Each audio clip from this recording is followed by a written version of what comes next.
अपवाद को ही सर्वप्रथम इसलिए इतिहासकारों ने रखा है कि कैसे भी वह सनातन संस्कृति के ऊपर लांछन लगा सके। इस वंश को पितृहंता वंश कहा गया है कि पिता को मार कर गद्दी प्राप्त करने वाला वंश, और इस वंश को सर्वप्रथम उन्होंने इसलिए रखा, यहीं से इतिहास की शुरुआत इसलिए की कि जो हमारी सनातन संस्कृति है इसको किस तरह से नीचा दिखाया जा सके। ये जो सारा कार्य किया गया ये विदेशियों के द्वारा ही किया गया। हालांकि मुस्लिम इतने बुद्धिमान नहीं थे, वो तुम्हारे साहित्य को जला देते थे, लेकिन तुम्हारे यहां इतने ज्ञानी थे कि पुरोहित उसको रट लेते थे, पूरे पूरे वेद रट लेते थे, पुराणे रट लेते थे, और रटने के बाद जब तक मुझे नदी में कूद जाते थे। अब मारने आ रहे हैं और वो नदी में कूद गए, और नदी में अगर बच जाएंगे तो जहां निकलेंगे वहां पर 10, 15, 20 लोगों को सिखा देंगे, उनको रटा देंगे। इस तरह से तुम्हारे धर्म ग्रंथों की रक्षा हो रही थी। उन्होंने तो जलाया, जो जैसे कैसे भी बचाए जा सके। उनको जब देखा अंग्रेजों ने आकर के, तो इन्होंने कहा कि अगर इनके इतिहास को ही कमतर नहीं आंका जाएगा, जैसे तुम्हारे पिताजी को हर कोई सूरवीर कहे, तो तुम कायर बनोगे। कहीं न कहीं सूरवीरता का एक आध अंकुर तो तुम्हारे हृदय से भी निकलेगा। कभी तो आप अपने पौरुष पर आपका स्वाभिमान जागेगा, गर्व करेंगे अपने पौरुष पर। और अगर आपके पिता को ही नकारा, कायर, तुच्छ, गिरा हुआ घोषित कर दिया जाए, तो आप जहां भी जाएंगे तुरंत ही लोग ताने मारेंगे, अरे तुम उसके लड़के हो, अरे जैसा बाप वैसा बेटा। अब आप अंदाजा लगाइए, जब इस तरह से व्यक्ति के साथ कटाक्ष किए जाएंगे तो कितना फ्रस्ट्रेट होगा। ठीक उसी तरह से सनातन संस्कृति को कुचलने का जो षड्यंत्र अंग्रेजों के द्वारा किया गया, और उस षड्यंत्र को आज भी हम स्वतंत्रता के बाद भी उस षड्यंत्र को षड्यंत्र नहीं स्वीकार कर सके। हम उसको आधुनिकता की परिभाषा से पोषित करते चले गए।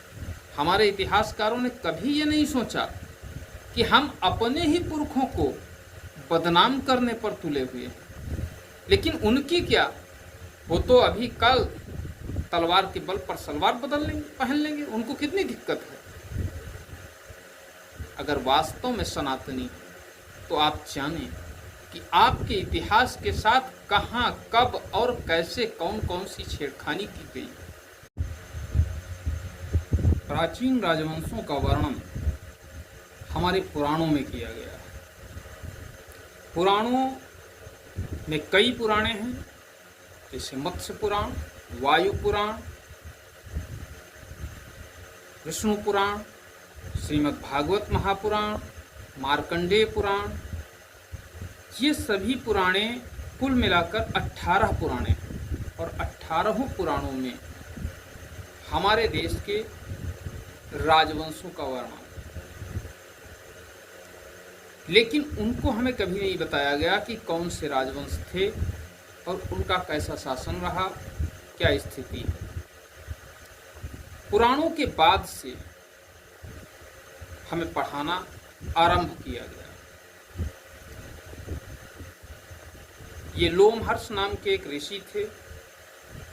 एक जगह ये भी जानकारी मिलती है कि उनके द्वारा या उनके पुत्र उग्रश्रवा के द्वारा पुराणों की रचना हुई। लेकिन एक अन्य जानकारी भी मिलती है, एक अन्य जो मत है उसके अनुसार पुराणों की रचना वेदव्यास जी ने की है। 18 पुराणों में जो सबसे प्राचीन पुराण है वह है मत्स्य पुराण। जब आप पढ़ेंगे वैष्णव के बारे में, तो उसमें ये बताया गया है कि प्रभु श्री हरि का पहला अवतार मत्स्य के रूप में हुआ। अब चूंकि पुराणों के बारे में हमें बताया नहीं जाता है, हमारे धर्माचार्य ही हमको बताते हैं उसके बारे में। इतिहास जो कि हर व्यक्ति पढ़ना चाहता है, अपने बच्चे को पढ़ाना चाहता है, और उसके सिलेबस से हमारे उन राजवंशों को दूर रखा गया है जिनके द्वारा धर्म की स्थापना की गई, नए नए नियम बनाए गए, जिन नियमों के द्वारा शांति, अहिंसा, इन सब को पोषित किया गया। अब चूंकि उनके बारे में पढ़ाया नहीं जाता है, 6ठी शताब्दी ईसा पूर्व से हमें इतिहास के बारे में जानकारी मिलती है, लेकिन विश्व का जो सबसे पहला युद्ध हुआ हम उसके बारे में भी आपको बताना चाहेंगे। और वह जो पहला युद्ध हुआ वह युद्ध था दशराग्य युद्ध। दशराग्य युद्ध अर्थात 10 राजाओं का युद्ध। 10 राजाओं का एक युद्ध हुआ जिसे दशराग्य युद्ध कहा जाता है, और यही युद्ध सबसे प्राचीन युद्ध था। इस युद्ध में 2 पुरोहित थे, एक पुरोहित थे विश्वामित्र और दूसरे पुरोहित थे वशिष्ठ। और वशिष्ठ जी ने ही ऋग्वेद के 7वें मंडल में इसका उल्लेख भी किया है। उन्होंने इसका उल्लेख करते हुए जो लिखा है कि इस दशराग्य युद्ध में क्या हुआ है, मैं उसके बारे में आपको बताऊंगा। तो दशराग्य युद्ध में जो वर्णन मिलता है उसके अनुसार जो ये भरत कबीला था, कबीला कह दिया गया, जो हमारे राजवंश थे उनको कबीला कह करके संबोधित किया गया आज के इतिहासकारों के द्वारा। तो दशराग्य युद्ध में भरत कबीला के सुदास थे राजा उस समय, और उन्होंने अन्य 10 राजाओं को युद्ध में पराजित किया। जैसा कि हमें बताया जाता है कि विश्वामित्र को सुदास ने अपने पुरोहित से हटा दिया और पुरोहित वशिष्ठ को बना लिया, और इसी कारण युद्ध हुआ। लेकिन इसका वास्तविक कारण यह है कि सभी राजा साम्राज्य विस्तार करना चाहते थे, और उस साम्राज्य विस्तार में राजा सुदास की विजय होती है, जो कि भरतवंश से थे। अब उसके बाद हमें बीच का कोई इतिहास नहीं पढ़ाया जाता है। ऋग्वेद से लेकर 6ठी शताब्दी ईसा पूर्व तक जितने भी राजवंश हुए हैं उनके बारे में हमें नहीं बताया जाता है। हमें सीधे लाया जाता है हर्यक वंश से, जिसे द्वितीय नगरीकरण कहा जाता है। मित्रों, चूँकि पढ़ाया नहीं जाता है तो उनके बारे में हम अपने धर्म ग्रंथों से ही पढ़ सकते हैं, और आज के दौर में अपने धर्म ग्रंथ कोई पढ़ना नहीं चाहता है, कोई नहीं पढ़ना चाहता है, खासकर हिंदू। अन्य धर्मों में तो उनके धर्म ग्रंथ पढ़ाए जाते हैं, भारत में भी उनके धर्म ग्रंथों को पढ़ाने के लिए विशेष नियम बनाए गए हैं, जिसकी वजह से वो पढ़ाते हैं, उनको छूट दी गई है। और हिंदू उनको छूट दी जाए तब भी वो नहीं पढ़ेंगे, क्योंकि उनको तो धनार्जन करना है। वह स्वयं को ही राजा मानते हैं कि हम ही जो कुछ करेंगे वही होगा, हमारे पुत्रों के द्वारा तो कुछ किया नहीं जाएगा। अब इतिहास पढ़ाया कैसे जाता है? एक हुए हैं गार्डन चाइल्ड, ये एक इतिहासकार हैं, और उन्होंने सर्वप्रथम कह दिया कि जो सर्वप्रथम द्वितीय नगरी क्रांति हुई वह 6ठी शताब्दी ईसा पूर्व के बीच हुई, क्योंकि उनको छोटे छोटे गणतंत्र मिल गए, राजतंत्र मिल गए। अब आप पूछेंगे छोटे छोटे, जैसे कि उन्होंने एक कहानी गढ़ी है कि छोटे छोटे से बड़े हुए, बड़े से और बड़े हुए। हाँ, जन से जनपद हुआ, जनपद से महाजनपद हुआ, महाजनपद से राज्य हुआ, राज्य से साम्राज्य हुआ। जिस तरह से उन्होंने गढ़ा, सेम उसी तरह से वो हमको बता रहे हैं। तो ऐसे ही महाजनपदों के बारे में उन्होंने एक दे दी, अपना विचार दिया, और उस विचार को हमारे भारतीय इतिहासकारों ने भी सहज स्वीकार कर लिया। क्योंकि देखो, अंग्रेजों के द्वारा जो कुछ भी बताया जाएगा या विदेशियों के द्वारा अगर कुछ भी बताया जाता है तो वह तो हमारे लिए शाश्वत सत्य है, अक्षरशः सत्य है। क्योंकि ब्रह्म वाक्य जनार्दन वही है, ईश्वर की भाषा वही है जो विदेशी कहें। हमारे देश में जो ग्रंथ लिखे गए उनकी तो देखो कोई वैल्यू नहीं है। उनका क्या मतलब, वो तो अजर राम लिख रहे थे, उनके पास भाषा का भी ज्ञान नहीं था। मतलब वेदों की रचना हो गई, ब्राह्मणों की रचना हो गई, उपनिषदों की रचना हो गई, धर्मसूत्रों की रचना हो गई, स्मृतियों की रचना हो गई, पुराणों की रचना हो गई, लेकिन क्या करें, इतिहास कह रहा है हमारे पास लेखन पद्धति का ही कोई ज्ञान नहीं था। हम लिख तो पाते ही नहीं थे। हमें तो लिखना तब सिखाया गया है जब विदेशी हमारे देश में आए हैं। उन विदेशियों ने ही मुझे लिपि का ज्ञान सर्वप्रथम कराया। अब ये इतने लाचार हैं हम कि हम स्वयं की बात रख ही नहीं पाते, और रखेंगे भी कैसे, क्योंकि हम रखना ही नहीं चाहते। हम अपने गौरव को ही अपने हाथों मिटा रहे हैं, और उसके लिए जो कुछ भी हमसे प्रयत्न होने वाला होता है हम करते हैं। जो भी आधुनिकता के नाम पर बाहर से विसंगतियां आती हैं हम उनको स्वीकार करते जाते हैं। तो कैसे हम जानेंगे अपने महान पूर्वजों के बारे में। चलो खैर, जहाँ से हमें शुरुआत की जाती है वहाँ से ही हम आपको बताना आरंभ कर रहे हैं। तो हमारे यहाँ 16 महाजनपद हुआ करते थे। उससे पहले भी गणतंत्र थे, लेकिन 16 महाजनपदों से हम आरंभ करते हैं। 16 महाजनपदों में चूंकि बौद्ध धर्म में जिस तरह से वर्णन किया गया है उसी के आधार पर, बौद्ध और जैन ग्रंथों में जो वर्णन किया गया है उसी के आधार पर इतिहासकारों ने उसे स्वीकार किया है। देखो, वैदिक को तो वो स्वीकार नहीं करते हैं, वैष्णव को वो स्वीकार नहीं करते हैं, शाक्त को वो स्वीकार नहीं करते हैं, शैव को वो स्वीकार नहीं करते हैं। वो तो कहते हैं ये तो इनका कोई सिस्टम नहीं है, क्योंकि उनको तो सिस्टम चाहिए। अच्छा, जो नया होगा वही खाता तो वही रखेगा। अरे पुराना जिसका इतना बड़ा साम्राज्य होगा, इतना बड़ा एम्पायर होगा, वो वही खाता कितना रख पाएगा। और फिर धीरे धीरे उनके वही खातों को उजाड़ भी दिया गया। अब वो कहते हैं यहाँ से इतिहास की शुरुआत होती है, लेखन कला का ज्ञान नहीं था। अब हमारी तो समझ में ये नहीं आता है कि जब तक्षशिला जैसा विश्वविद्यालय हमारे पास था और आज के इतिहासकार उन चाटुकारों की, उन दुष्टों की, उन धूर्तों की बात मान करके उसी तरह से हमें पढ़ाते हैं कि हमें तो लेखन का ही ज्ञान नहीं। हमारे पास दुनिया का सबसे बड़ा विश्वविद्यालय था किसी के पास, जब किसी की संस्कृति का जन्म नहीं हुआ था तब हमारे पास तक्षशिला जैसा विश्वविद्यालय था। ढेर सारे आचार्य थे, देश विदेश के छात्र वहां पर अध्ययन करने के लिए आते थे, लेकिन हमें तो शिक्षा का कोई ज्ञान ही नहीं। हम स्वीकार भी करते हैं, हमने कभी आवाज नहीं उठाई इसके लिए। भाई क्यों नहीं उठाई? अब जानिए और आवाज उठाइए। तो जो बौद्ध ग्रंथ हैं उसमें 6 नगरों के नाम आते हैं।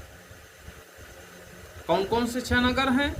चंपा का नाम आता है, ये किसकी राजधानी थी? अंग देश की राजधानी थी। अंग के बारे में तो आप जानते होंगे, चलो नहीं जानते हैं तो अभी हम बताएंगे। राजगृह का वर्णन आता है, राजगृह के बारे में भी आप कुछ जानकारी होगी, लेकिन अगर नहीं आता है तो आज का राजगीर है। श्रावस्ती, श्रावस्ती ये इलाहाबाद के पास पड़ता है, प्रयागराज के पास। साकेत, साकेत अयोध्या को ही कहते हैं। कौशाम्बी, सॉरी श्रावस्ती यहाँ नहीं पड़ता है, श्रावस्ती पड़ता है श्रावस्ती जनपद में, और कौशाम्बी पड़ता है प्रयागराज के पास। कौशाम्बी का भी वर्णन मिलता है और वाराणसी का वर्णन मिलता है। वाराणसी के बारे में तो हर किसी को मालूम है, काशी विश्वनाथ भगवान। तो ये नगर उसमें मिलते हैं और इन्हीं से शुरुआत होती है इतिहास की, क्योंकि इससे पहले का कोई इतिहास नहीं है। ऐसा इतिहास हमसे कह रहा है, हमारे इतिहासकार हमें बता रहे हैं। समय आने पर उस पर भी चर्चा होगी, लेकिन आइए हम बढ़ते हैं आगे को। तो इन महाजनपदों में जो 16 महाजनपद थे, उन महाजनपदों के बारे में पहला अंग, जिसके बारे में मैंने आपको बताया। आप तो जानते हैं जब महाभारत काल का वर्णन होता है तो अंग देश, अंग का कौन नरेश था? अंगराज कर्ण कुरुवंश के अंतर्गत आता था। और जब महाजनपदों का वर्णन हुआ तो अंग अलग हो चुका था, अंग अलग था। ये उत्तरी बिहार में पड़ता है। वर्तमान में ये भागलपुर और मुंगेर जिलों के अंतर्गत आता था। इसकी जो राजधानी थी वो चंपा थी। और इस नगर का जो चंपा नगरी का जो वास्तुकार था, जिसने चंपा नगरी का निर्माण किया था, उसका नाम महागोविंद था। चंपा व्यापारिक वाणिज्य के लिए प्रसिद्ध था, क्योंकि चंपा के आगे गंगा जी के मुहाने से होते हुए सीधे समुद्र मिलता था और देश विदेश से व्यापार होता था। अंग का जो शासक इतिहासकारों के द्वारा बताया गया है, उस शासक का नाम ब्रह्मदत्त था। मगध के जो शासक भट्टिय थे,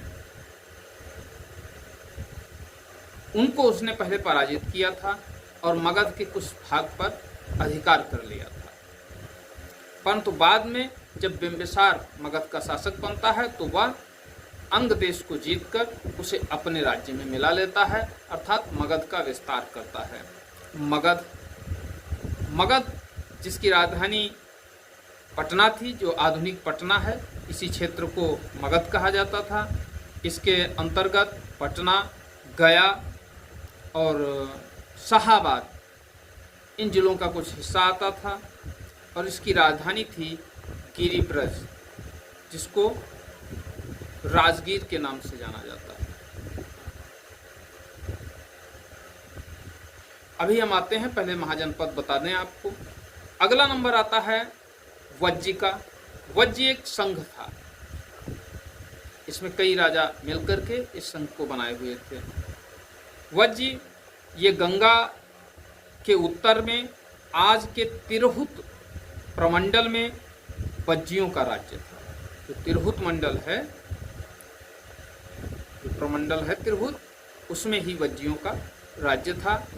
यह कुल आठ कुलों का एक संघ था। जैसे कि पहले मैंने बताया, ये एक संघ था जिसमें 3 कुल विदेह, वज्ज और लिच्छिव प्रमुख थे। लिच्छिव, विदेह और वज्ज। विदेह वही जहाँ की जनक कुमारी माता सीता थी। अब आप अंदाजा लगा लीजिए, वो इतिहास मुझे नहीं पढ़ाया जाता है, इतिहास कहाँ से शुरू किया गया है, लेकिन तार कहाँ लेकर जाओगे? वो तो तार तो सारे उसी से जुड़े हुए हैं। अब इसमें लिच्छवियों की जो राजधानी थी वो वैशाली थी। वैशाली की नगर वधू हैं आम्रपाली। उनके बारे में अभी जब बुद्ध का वर्णन होगा तब उनकी चर्चा होगी। और जिसकी पहचान आधुनिक, जो इनकी राजधानी थी वैशाली, उसकी आधुनिक वसाड़ नामक स्थान से की जाती है। इस समय यह उत्तरी बिहार के मुजफ्फरपुर जिले में स्थित है। तो आपको आकलन भी हो रहा होगा कि कहाँ क्या है। अगला नंबर आता है काशी। काशी के बारे में तो सभी को मालूम है। ये काशी जो जनपद है, वहीं पर काशी महाजनपद हुआ करता था। उसकी राजधानी वाराणसी होती थी, जिसे आज काशी ही कहा जाता। काशी या वाराणसी एक ही कॉमन चीज है। यहाँ का जो राजा था उसका नाम ब्रह्मदत्त था। इसका भी नाम ब्रह्मदत्त था और ये एक शक्तिशाली राजा था। इसने कौशल के ऊपर विजय प्राप्त कर ली थी। कौशल पर इसने विजय प्राप्त कर ली थी। किंतु कौशल के राजा कौन थे? कंस ने काशी को जीतकर अपने राज्य में मिला लिया था। ये हमें इतिहास पढ़ने को मिलता है। कौशल की जो पहचान होती है यह होती है, इसकी राजधानी श्रावस्ती थी, क्योंकि इसकी दो राजधानियाँ थी, उत्तरी कोसल और दक्षिणी कोसल। तो इसमें जो इसकी जो राजधानी थी श्रावस्ती थी और साकेत थी, जिसे अयोध्या कहते हैं। ये श्रावस्ती जिले के सहेत महत नामक ग्राम से इसकी पहचान होती है, श्रावस्ती की। वर्तमान समय में ये जो कोसल राज्य था, ये उत्तर में नेपाल से लेकर दक्षिण में सई नदी और पश्चिम में पांचाल से लेकर पूर्व में गंडक नदी तक फैला हुआ था। पांचाल के बारे में तो आपको पता ही है, जहाँ की पांचाली थी, अर्थात द्रौपदी जहाँ की थी, राजा द्रुपद थे। घूम फिर कर वहीं आएंगे अभी। अगला नंबर आता है, सरयू नदी इस जनपद को दो भागों में विभाजित करती थी। सरयू नदी के आधा इधर था, आधा उधर था। उत्तरी कोसल की राजधानी श्रावस्ती थी और दक्षिणी कोसल की राजधानी कुशावती थी। इसका महत्वपूर्ण राजा प्रसेनजीत था, वही प्रसेनजीत जिसके अंगुलमाल वाला वर्णन सर्वाधिक प्रचलित हुआ, लेकिन अन्य कोई प्रकरण उनके सामने नहीं आए, जो बुद्ध का समकालीन और समान आयु का था। प्रसेनजीत कोसल में शाक्यों का कपिलवस्तु गणराज्य में कोसल में शाक्यों का कपिलवस्तु गणराज्य भी शामिल था। ये जो गणराज्य थे शाक्यों का, जहाँ से महावीर स्वामी हुए हैं, ये भी कोसल में ही शामिल था। आधुनिक इसकी पहचान जो है ये पिपरहवा, सिद्धार्थनगर के पिपरहवा स्थान से की गई है। अब अगला नंबर आता है, ये तो हो गया कोसल। कोसल के बाद मल्ल का नंबर आता है। मल्ल ये उत्तर प्रदेश के देवरिया जिले में मल्ल शासन किया करते थे। इसके दो भाग थे, इसकी राजधानी कुशीनगर तथा दूसरे भाग की राजधानी पावा थी। पावा वही जहाँ पर भगवान महावीर का निर्वाण हुआ था। कुशीनगर में महात्मा बुद्ध के महापरिनिर्वाण हुआ, जबकि पावा में महावीर स्वामी का परिनिर्वाण हुआ। समझ गए? ये मल्ल जो गणराज्य था, महाजनपद था, उसी में इन दोनों ही महापुरुषों का महापरिनिर्वाण हुआ। अगला नंबर आता है वत्स का, 7वां नंबर है वत्स का। वत्स जनपद में आधुनिक इलाहाबाद का क्षेत्र आता था, प्रयागराज का, इसे बाद में इलाहाबाद कर दिया गया प्रयागराज को, और आज इलाहाबाद हमको किताबों में लिखा मिलता है। हालांकि कोशिश हो रही है उसको प्रयागराज में कन्वर्ट करने की, क्योंकि प्रयागराज ही वास्तविक उसका नाम है, जिसकी राजधानी कौशाम्बी थी। और विष्णु पुराण से ये पता चलता है कि हस्तिनापुर अर्थात कुरुवंश के राजा, जिनकी राजधानी हस्तिनापुर थी, राजा निचच्छु ने हस्तिनापुर के गंगा प्रवाह में बह जाने के बाद, जब हस्तिनापुर गंगा प्रवाह में बह गया, तब वह कौशाम्बी को आते हैं और यहाँ उसको जीत करके उसको अपनी राजधानी बनाते हैं। और बुद्ध काल में कौशाम्बी में पौरव वंश का शासन हुआ करता था और यहाँ का महान शासक उदयन था। अभी हम इनके बारे में बताएंगे। अगला नंबर आता है अवंती का। अवंती यह उज्जैन तो सबको जानते होंगे, महाकाल की नगरी, यह भी एक महाजनपद हुआ करता था और यह बहुत ही मजबूत जनपद हुआ करता था। मगध के समकक्ष ही था, बराबर ही सारी फैसिलिटीज यहाँ पर थी। वह बात अलग है कि धीरे धीरे मगध का ही विस्तार होता है और सारे महाजनपद घूम फिरकर मगध में ही मिल जाते हैं। यहाँ का जो राजा था वो चंद्रप्रदोत था और चंद्रप्रदोत को पांडुरोग हो गया था। इसकी वजह से उसको सुधार करने के लिए जीवक आया था मगध से, जिसको बिंबिसार ने भेजा था। और जीवक कौन था इसके बारे में भी मैं आपको बता दूं। जीवक वहाँ की जो नगर बधू थी शाल्वती का पुत्र था। कहाँ की? राजगृह की जो नगर वधू थी। नगर वधू का मतलब जानते हैं? आज के दौर में जैसे वैश्या कहते हैं, यही नगर वधु हुआ करती थी। और उनका पुत्र था जीवक, और जीवक कोई सामान्य नहीं था, वह उस समय का इतना बड़ा डॉक्टर था, आयुर्वेदाचार्य था, कि उसकी जो फीस थी वह फीस उसकी थी 1600 पण, एक बार की उसकी फीस थी। आप अंदाजा लगाइए कि कितना हम आगे निकल रहे थे, और लोग आज कहते हैं हम पीछे हैं। सोने की चिड़िया ऐसे ही भारत थोड़े ने कहा जाता था, सारी चीजें थी यहाँ पर। कुरु आता है, अवंती के बाद नंबर आता है कुरु। हाँ, अवंती में अवंती की एक राजधानी थी महिष्मती, वही महिष्मती जो बाहुबली मूवी में आपको देखने को मिलती है। महिष्मती साम्राज्य ये अवंती का ही हिस्सा था। एक राजधानी महिष्मती थी और दूसरी उसकी जो राजधानी थी वह उज्जैन थी। उत्तरी अवंती की राजधानी उज्जैन थी, दक्षिणी अवंती की राजधानी महिष्मती थी। जीवक ने इनका उपचार किया था, इसके बारे में मैंने आपको बता दिया है। अब अगला नंबर आता है कुरु का। कुरु के बारे में तो कोई ऐसा नहीं होगा जो नहीं जानता हो। महाभारत का युद्ध ही कुरुवंश से ही शुरुआत हुई उसकी।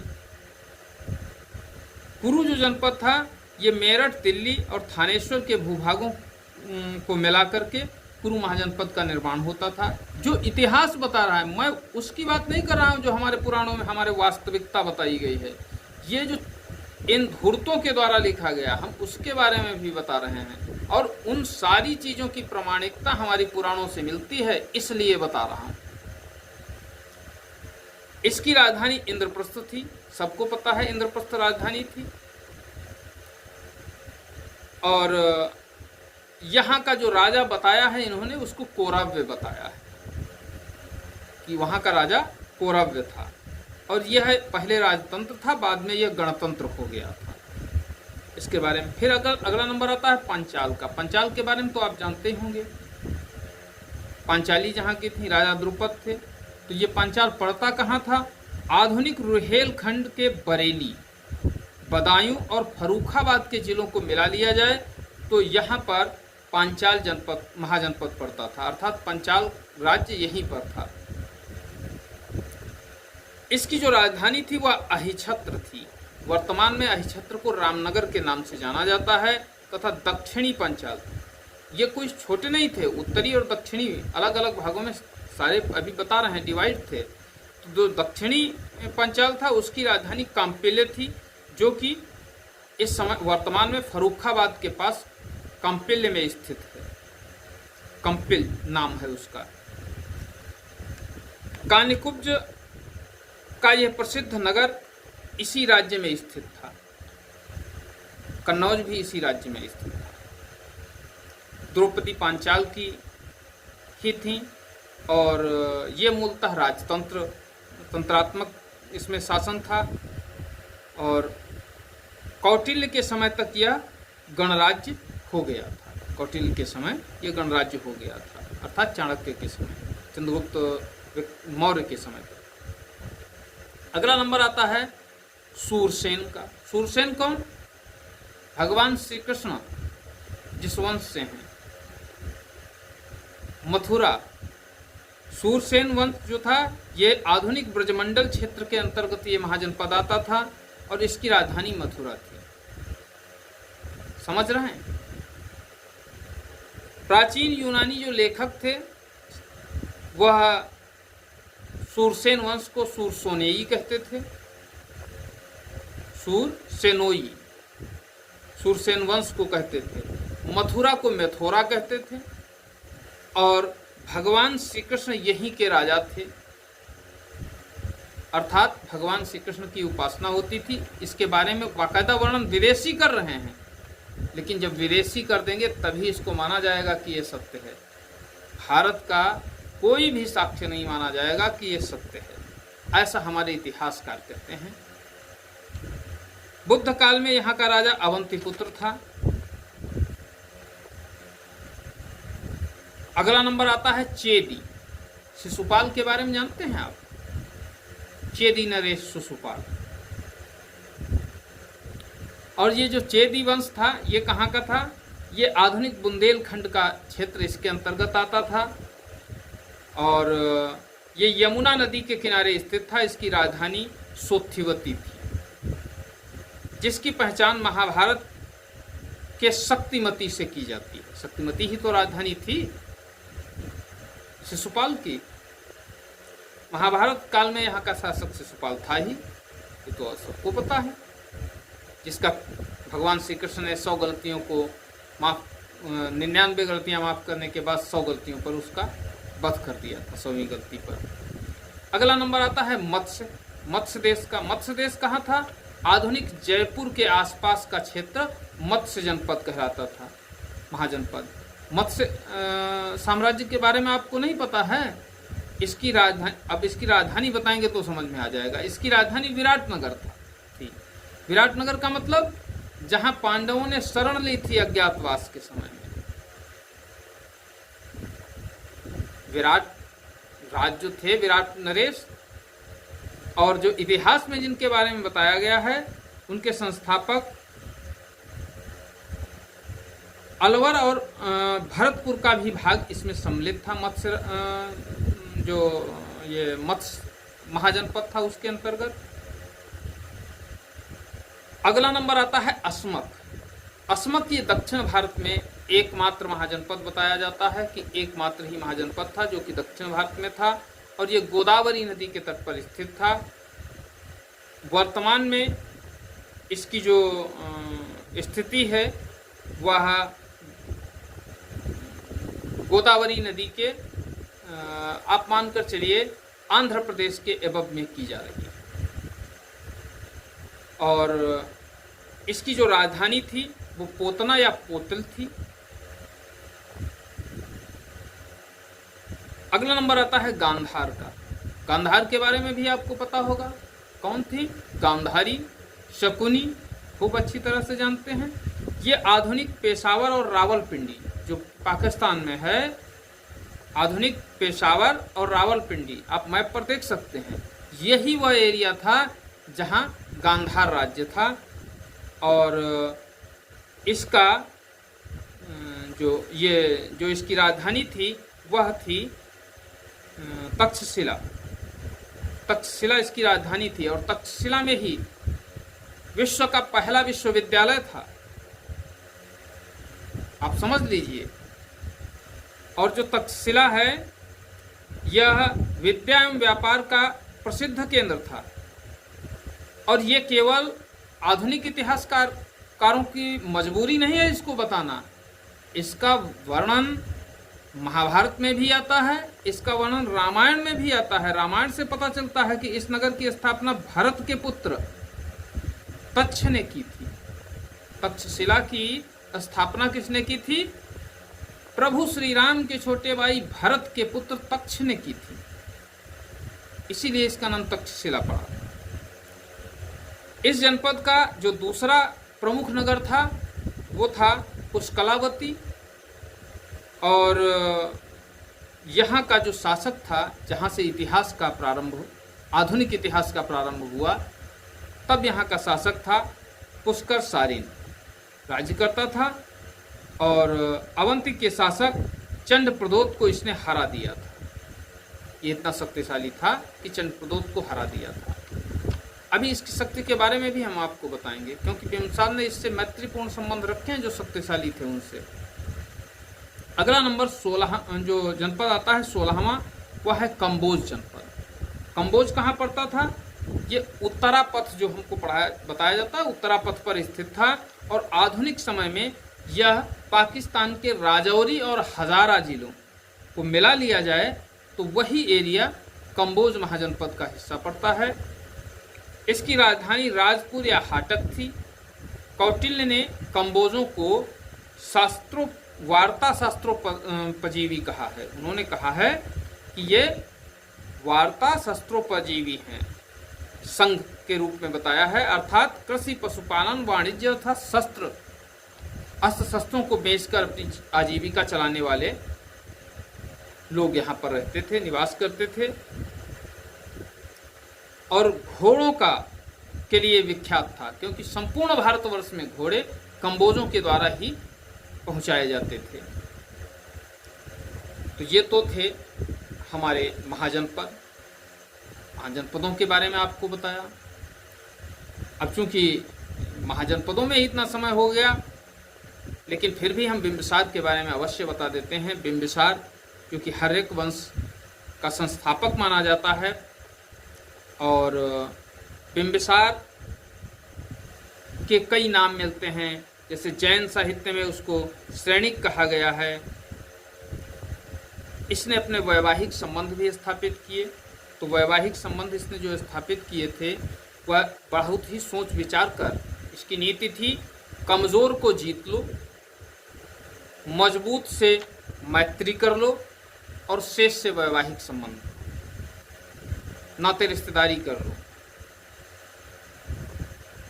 बहुत मजा आएगा। अब लिच्छवी गणराज्य के बारे में आपको बताया गया।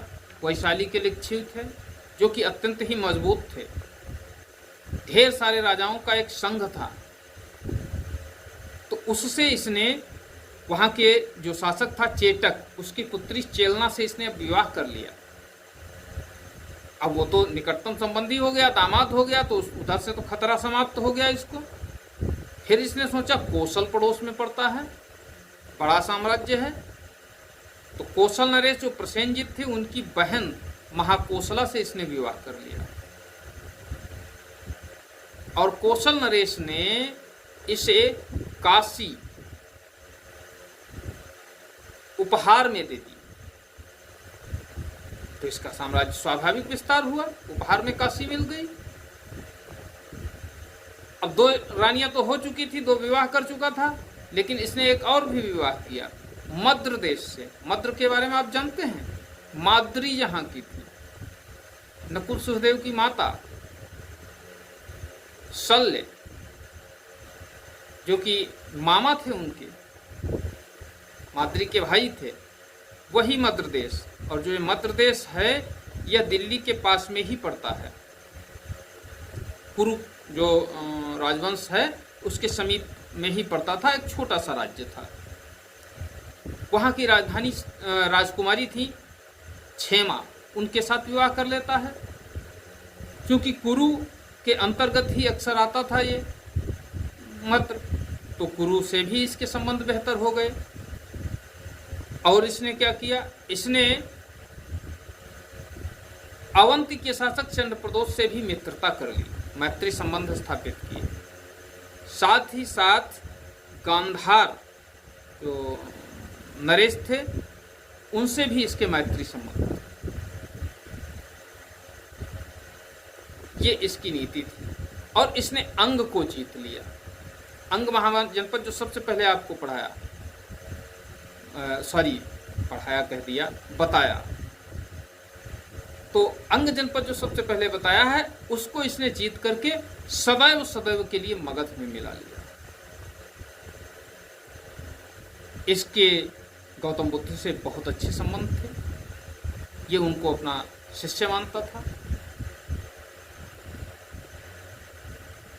जीवक इसके दरबार में निवास करते थे, जो इतने बड़े राजवैद्य थे।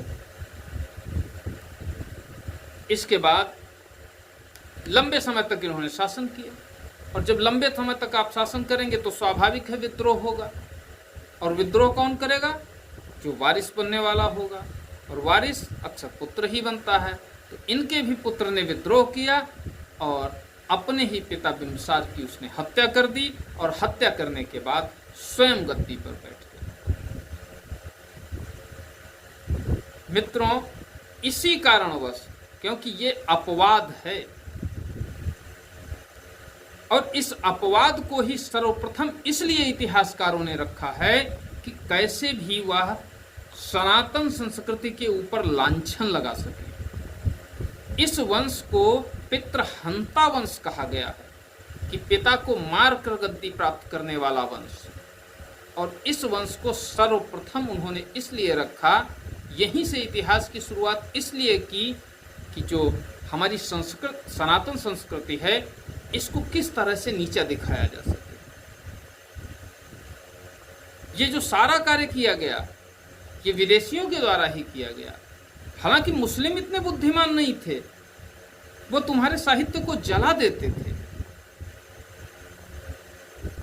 लेकिन तुम्हारे यहां इतने ज्ञानी थे कि पुरोहित उसको रट लेते थे, पूरे पूरे वेद रट लेते थे, पुराणे रट लेते थे, और रटने के बाद जब तक मुझे नदी में कूद जाते थे। अब मारने आ रहे हैं और वो नदी में कूद गए, और नदी में अगर बच जाएंगे तो जहां निकलेंगे वहां पर 10, 15, 20 लोगों को सिखा देंगे, उनको रटा देंगे। इस तरह से तुम्हारे धर्म ग्रंथों की रक्षा हो रही थी। उन्होंने तो जलाया, जो जैसे कैसे भी बचाए जा सके।